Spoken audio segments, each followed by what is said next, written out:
Sme všetci povolaní k svetosti?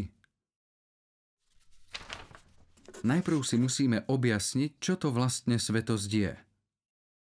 Svetosť nie je nejaký výnimočný dar.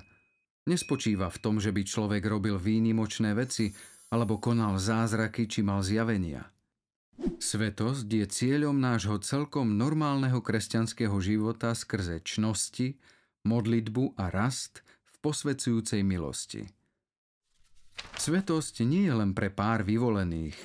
K svetosti je povolaný každý človek. Všetci máme ísť cestou k svetosti. To znamená, že sa máme cvičiť v čnostiach, modliť sa a rásť v milosti.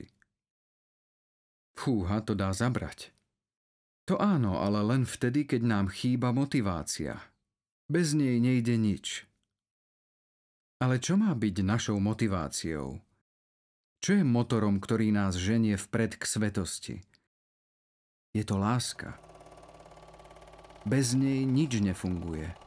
Láska je tým, čo nás chráni od priemernosti. Láska sa totiž nepýta, kedy už stačí. Má svoje vlastné meradlá. Pochopíme to na nasledujúcom príklade. Keď zbadáte dvoch zaľúbených sedieť na lavičke, sotva začujete takýto rozhovor. Musím ťa zajtra opäť vidieť. Nestačila by ti jedna kvetina, alebo naozaj potrebuješ celú kyticu? Už som s tebou celých 5 minút. Môžem už konečne ísť? Nie, zaľúbení sa takto istotne nerozprávajú. Pretože láska sa nepýta na minimum, na to, čo bude stačiť. Nie, láska túži po plnosti. Chce pre druhého to najlepšie. Chce druhému urobiť radosť. Nepozná hranice. Tu vidíme, prečo musí byť láska stredobodom kresťanskej viery a morálky.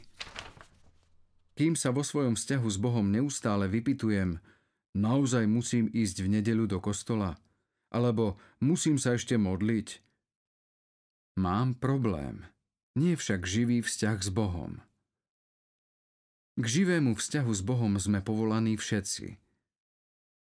Ale len ten, kto miluje, zachováva prikázania a pýta sa, čo Boh od neho žiada, len ten, kto miluje, odpovedá na Božiu lásku. Láska sa neuspokojí, kým nedosiahne plnosť spoločenstva s Bohom. Ona je tou hnacou silou na našej ceste od priemernosti k svetosti. Každý kresťan, ktorý nie je kresťanom len podľa mena, túži po svetosti. Aj napriek tomu, že je slabý a hriešny, neuspokojí sa s priemernosťou. Pretože jeho cieľom je svetosť. A to je cieľ, ku ktorému sme povolaní všetci.